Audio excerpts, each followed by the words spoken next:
Grand Rising, you beautiful, beautiful souls out there, and you beautiful spirits having a human experience on this side.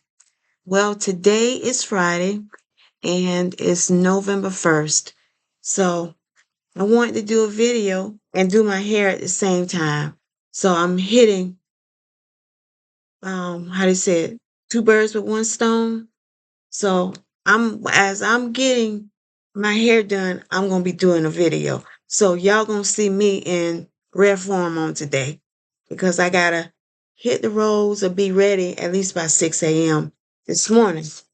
So on this morning, I wanted to talk with y'all about a narcissist. For my brothers and sisters out there, have you ever dealt with a narcissist before? Have you ever met one? Have you ever dated one? Have you ever been have you ever been in a relationship with a narcissist? If you have not, I'm going to share with you some red flags and how to avoid it if at all possible, okay? They Dealing with a narcissist is about the most horrific thing to cope with. I've dealt with it. My family's been put through hell with it. So I want to just share a few tips. And of course, I always take notes, write my stuff down because I don't want to forget it. My my own first red flag is when they talk down to you. It's the mental abuse. First, it's the mental abuse. Um, it's how they talk to you. And the second one is when they disrespect their own mother. That is a top red flag for me. If you disrespect your mom and you call her out of her name, that's wrong. Don't ever do that. Don't do it. Because if I see it, I'm done. I don't want to be bothered with you. Um, and that's what happened is this fellow, he disrespected his mom. He called his mom a B word. And he told her personal life, he told that out. He told that to me, which I mean, there's nothing wrong with talking about it, but then he brings up how he was conceived in all this. And at the time, I'm thinking, you know, well, maybe I can help him through this. Let me tell you, you cannot help or heal a narcissist. That's something that they have to do on their own. Point blank. That's something that they have to do. They will never admit when they're wrong. They will always be the victim every time. I'm telling you. So if you ever meet somebody like that and they disrespect their parents, it's a no-no. So anyhow, I'm gonna go into a little story. How I met this dude online, Facebook. Ugh, don't do that. Don't do that. And then my crazy self moved him here. I ain't gonna say where. I'm not gonna say. But this happened to me about 6 years ago. 6 years ago, back in 2018. But anyhow, I moved him here. Within the first month, he shows his butt. Meanwhile, I have my two children, they're teenagers. And then I have my mom. My mom was working at the time. And the first fight we had gotten into, not a fight, but kind of like argument. It was over something that I forgot what it was. It was over something that was said, and apparently he didn't like it. So he comes in my room because I walked away, because that's what I do. And instead of arguing with you, I walk away from you. I'll leave you where you at. So he comes to the room, comes following me, and we're arguing. We're going back and forth, right? So next thing you know, I'm on the floor. So my mom, she's up, and you know how my mom is. She thug like. She probably gonna see this like, no, you didn't say that about me, but she's like, oh hell no, you ain't touching my daughter. So we're going off and stuff. And at that time, I had already made up in my mind after this argument, oh, this ain't gonna last. Cause I'm not going through that. I'm not going through that with anybody. You know, you're not gonna come in here and think you're gonna run my life when you don't pay the majority of the rent. You don't do any of that or whatever, you know. No, no, this ain't gonna last. I will not marry you. That's the first rest. No, we're not even gonna go there.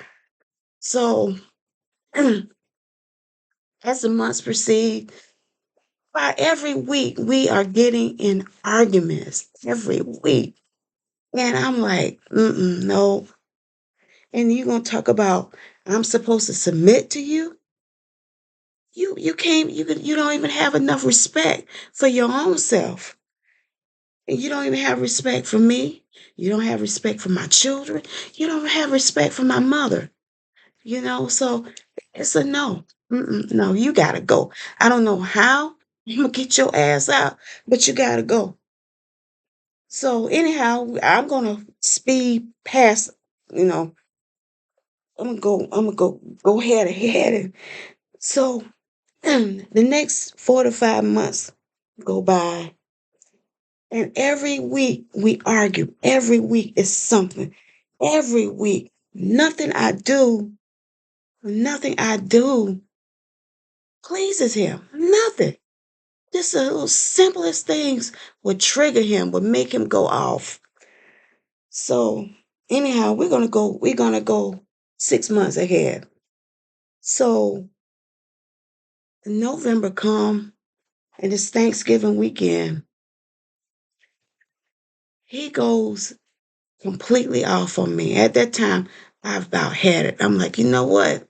One, you're not gonna disrespect me. Two, you're not gonna disrespect my children.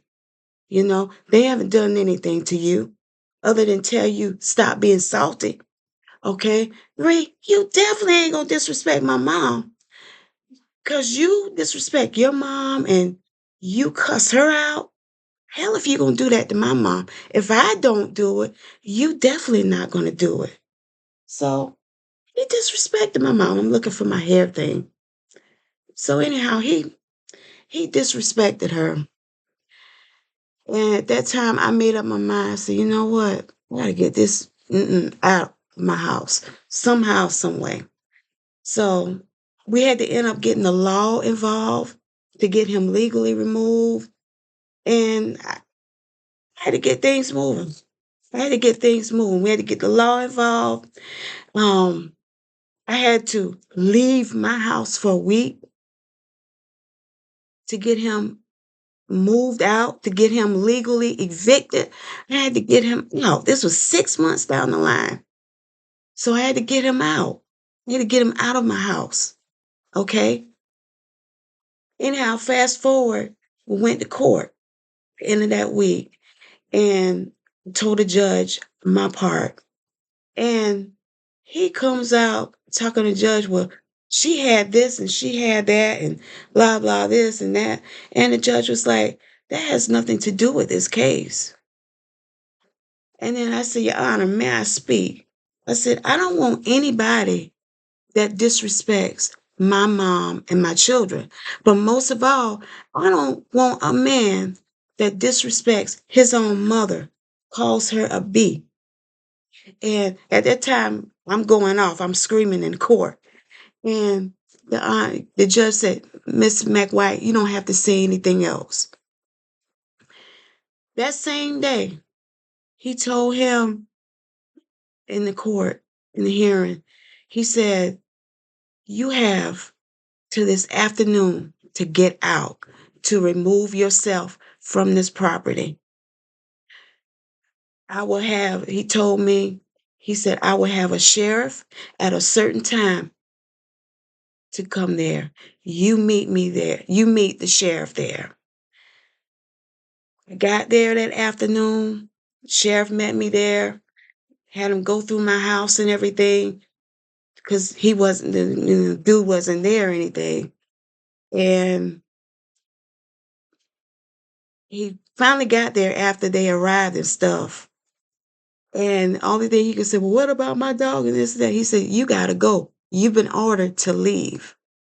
When I got back to my house from a few days, because we had to leave, me, my mom, and my children, we had to leave for a week.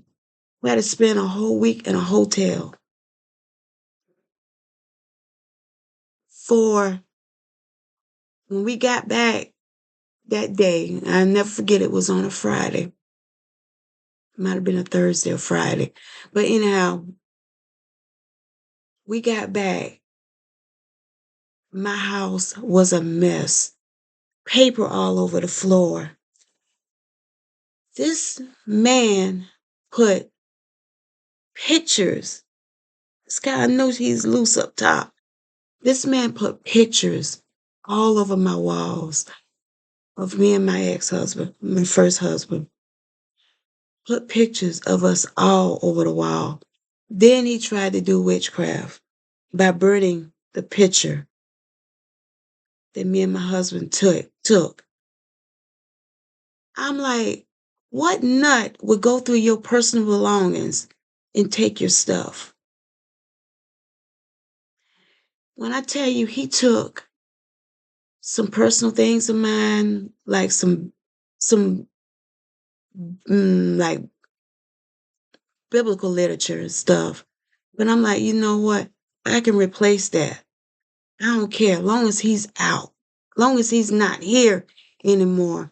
So I want to share that with you sisters. Maybe some of you may be going through that, maybe not. But I wanted to share that because that is something that I learned from was never to move someone in that you don't know. They can talk a good talk when it's online. They can talk it real good. But when you finally meet them, man, they take their sheep clothing off real quick and that wolf come out. It took me years to heal from that. It took me a while. It took a while. And it kind of like traumatized my daughter. And right now, my daughter's like 24 now. She don't tolerate no BS from no man after seeing what her mother went through. But all of this caused my mom to come into retirement. She's like, nah, I'd be damned if somebody gonna touch my grandkids, you know. But I went through a lot in that 1 year. Within 6 months, I went through a lot. And I don't want any of my sisters or even my brothers to go through that. And you can see the red flags even when you're dating a sister. You know, if she talks smack about any of her parents, that's a red flag. If she's always starting arguments, that's a red flag. And also a red flag is when they rush into a relationship. They want you to move them in all of a sudden. That is a red flag too. Oh God. That's another story right there. But I've learned some lessons. I really have. And so I just want to share that with you all. And every time I think of it, I just shake my head. I was like, how could I be so stupid, you know? But I got out alive. Some people don't even get out alive with stuff that happened like that. But again, just wanted to share that with you all. So you all have a beautiful and blessed day. Today's Friday. It's November 1st. Whew, can't believe we are almost at the end of the year. Good. But anyhow, I'll be back soon. So you all have a beautiful and blessed day, and I love you. Bye for now. And namaste to the God that's in you and the God that's in me. Bow to the God that's within you. And I love you all. Be blessed, fam.